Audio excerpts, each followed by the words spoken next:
I'm Norm Poltenson, and this is the Critics' Corner. It's 50 years since we started the war on poverty. Anybody ask the question, how are we doing?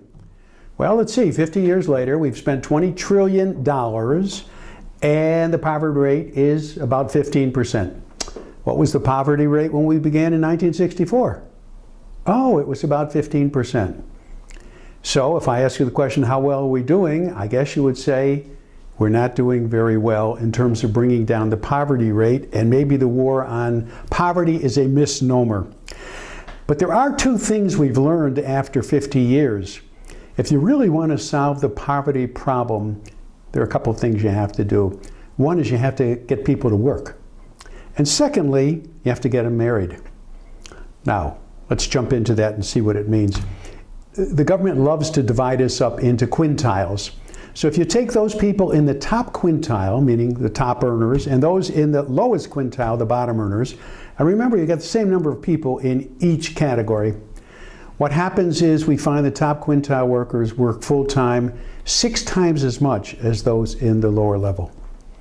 That's a figure we can't ignore. So how do we get them to work? The biggest problem we have is government policy. One, if you look at the benefits that are paid, you'll find that if the individual were to earn a get a gross income, they'd be getting something like $40-some odd thousand in income based on what they receive in the poverty program, and that's based on their housing credits, on their food stamps, and medical care, and some of the other 200 programs that are available, just subsidized by the federal government. The second thing we learn that is discouraging people is what we would call taxing them.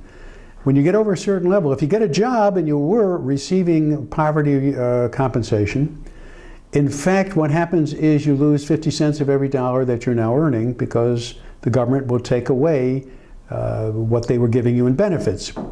Now, on top of the 50% you've just lost, you have to pay taxes. You've got 7.65, which is your share of the Social Security FICA. You have to pay income tax, state or local.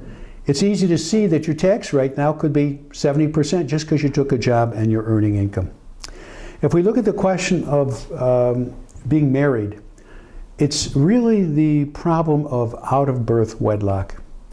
If we look at who's in poverty and who isn't in poverty, and you look at the overall statistics, almost 50% of those people in poverty who are classified as being in poverty are single mothers. If you look at those in poverty who are married, you have a ratio just under 8%. Huge disparity. If you look at those who are in long-term poverty, 80% of them are single mothers. So I think it's easy to say there are two things that need to be done. We need to get people to work, and they should be married.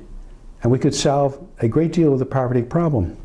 Now, we did this back in the 1990s when we had reform, and we instituted the temporary assistance to needy families.